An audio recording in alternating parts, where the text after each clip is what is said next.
Okay, yes, thank you. 7 minutes. I'm going to struggle just like everybody else.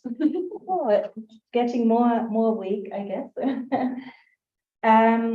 So the speed dating version you get today, but it's part of a bigger project that I had with a couple of colleagues, one of whom is also at the Potsdam Institute of Climate Impact Research, where I currently work. So if there is anything interesting today in what I say, then you can also soon read up more about this in the Journal of Human Rights Practice. We are told the paper on this comes out later this month, although we have heard that before. So I'm talking about rights-based litigation that is emerging in the space of climate migration or climate mobility. So we got this idea because successively in recent years, there have been some statements and outputs and instruments coming out from within the international human rights agenda or framework that concern issues of climate mobility. So there's a bit of a normative context now being set up. I have in the next few slides some examples for you.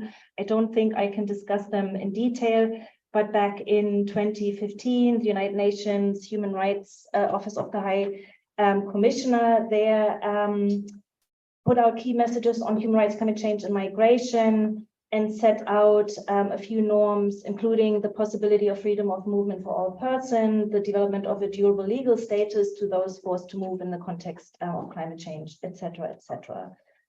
The Human Rights Council has also had some outputs on this issue in relation to human rights and climate change, also putting out some norms concerning mobility in that context. So they have, for example, emphasized states' responsibility concerning the human rights of those crossing their national borders, and also with respect to returning people to risk areas and the enjoyment of their human rights in that context.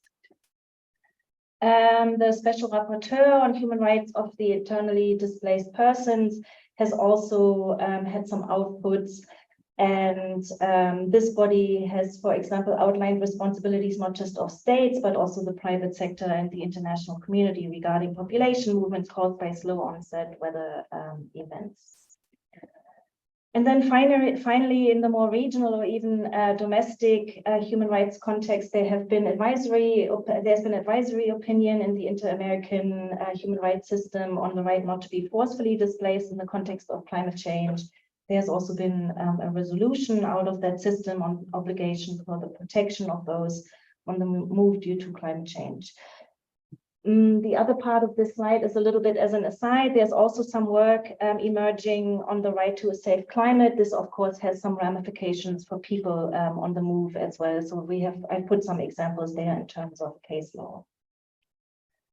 Now, what we wanted to see, though, is not just, okay, there's this normative development, but also whether people are using relevant legal norms, in particular in the rights context, so to challenge matters to do with climate migration or climate mobility. So we used a number of legal databases that have now emerged around climate litigation to see if there are some bits and pieces of litigation that have come out that concern climate mobility in particular. Now, litigation, broadly speaking, is the process of taking legal action, as you probably know. But in the human rights and public international law world, this is not just something that happens in court. So it can concern cases or case law, but also something like advisory opinions or determinations of human rights bodies, et cetera, et cetera. So we used we are using the word litigation quite broadly here, and we're not just looking at traditional court cases because, quite frankly, there have not been so many. I should also say that the litigation that there has been has varying degrees of legal effect. Some of it has produced some interesting outcomes, but their legal effect is kind of close to zero. So it's up to states now to act on whatever a tribunal or a legal body has found. So some of this is also very much about symbolism and maybe about public shaming. So if you're a state and you find yourself taken to the Human Rights Committee at the United Nations, for example, there is at least that. Now, climate litigation, very broadly speaking, has more than doubled. I mean, it really is growing like mushrooms. A lot of the cases are in the US, Australia, UK, EU, so in the global north or what have you. Overwhelmingly, it's about emissions reductions and responsibilities that corporations or governments have. There's been some case law also on responsibilities to assist in adaptation. What we don't have is any liability for harm or damage that arises from climate change yet. But many of you will be aware of a case in the German court system against RWE supported by German Watch. It's not a rights-based piece of litigation, so it wasn't part of our study. So with respect to the litigation that we looked at then, we argue in our paper that there has been a kind of a generational development of litigation in the rights space concerning climate migration, climate mobility. There was a first generation that looked at the issue through the lens of protection, so asylum-like cases, then a second generation of cases that looked at migration or displacement or mobility amongst a host of other risks that come from climate change. And now very slowly, there's a little bit of movement in relation to litigation where migration or mobility or displacement is the central concern of litigation.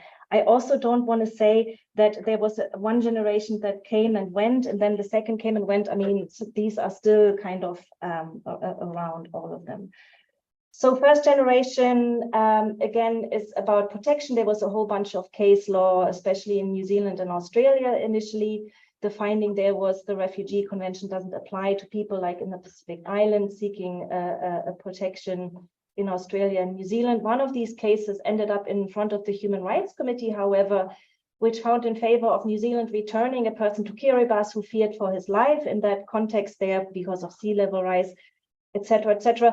But helpfully, the committee did establish there could be human rights violation in relation to climate change, certainly at a later point. And at that point, also states, Western states might have the obligation not to return people to their place of origin if significant human rights breaches on account of climate change could occur there. Second generation, this is also a case that drew media attention in the Philippines. It went against so-called carbon majors. I think there was something like 40. It was a case that was run in the Philippines Human Rights Commission. They do not have the possibility to really find against an entity, but they concluded at least that corporations, those concerned in this case, could be held legally responsible for disregarding Filipinos' human rights. So we have to see if somebody now actually in a kind of real liability claim takes that up.